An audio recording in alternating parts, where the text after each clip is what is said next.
Welcome back to Fox 10 News at 4. You know, opioid addiction has been called an epidemic in communities across the nation. Opioids cover a huge variety of drugs, ranging from legal drugs like fentanyl, codeine, and morphine to illegal ones like heroin and opium. Any long-term use can put you at risk of being addicted, even if the substance is used as prescribed. There's a free program locally to help people kick that addiction. So we've got some great information. Listen up. Haley Jones, the Assistant Director for Substance Abuse Services at AltaPoint Health System. She is in the studio to talk about this program. I definitely want to make sure we get all the information out there about the program, but I do want to touch on opioid use and misuse, because we were just talking about that, and you said it really depends on the chemistry in the brain as to how quickly it can grab hold of someone. It does. You know, some people, they are not born to be predispositioned to addiction, and some people are.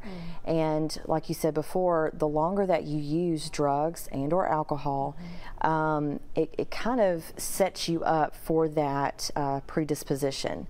You know, you can take someone who starts using drugs in their 30s or 40s, and depending on the length of time that they're using, the strength of the medication they're using, you know, it can alter their brain chemistry in a way that from one day they're not addicted to the next thing that they know that their body is craving that high feeling, and then they get to a point where it's not even about high anymore, it's just about maintaining to feel normal.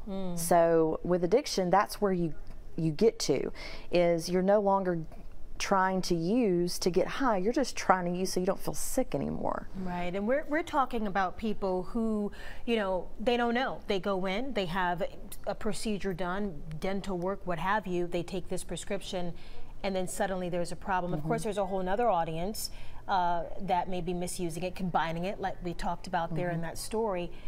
How difficult is it to rehabilitate yourself? I think the difficulty kind of ranges depending on where that person is at. We have people that come to us that they are not wanting to fight anymore because they've already gone down that road of thinking that they could do it on their own, and they've learned that they can't. So for me, and the time I've been in this field, is people that are at that place where they're ready to make the changes that they need to make in order to stay sober. That recovery time is, you know, recovery time is kind of subjective to who you're talking about.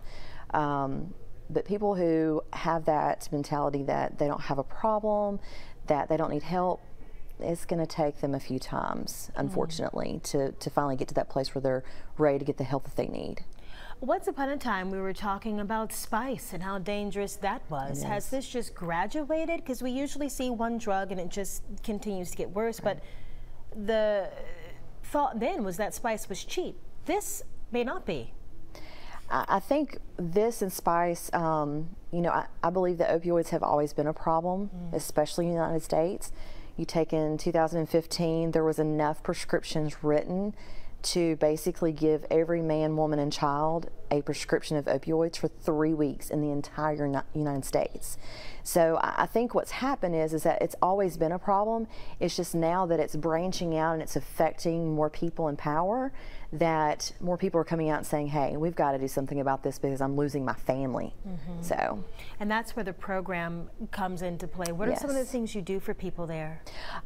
We have a methadone program at AltaPoint, and what we do is we receive people who have struggled in maintaining sobriety, and we employ the idea that you know, some people, abstinence only just does not work for them, and in our program, that is what we look for, is people who have tried treatment before us and they were not successful. And so we have a medication assisted treatment program where we take people in, we do our assessment, the ASAM placement assessment, and we evaluate to see what level of care is most appropriate.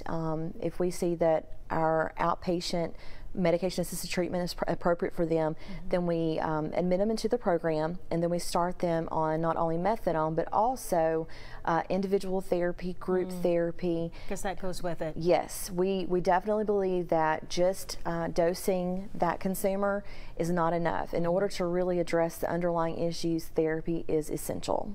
All right, well, there you have it. If you want the help, if you need the help, it's there and it's free. We'll have the information for you posted on our website, fox10tv.com, the phone number and where you need to go.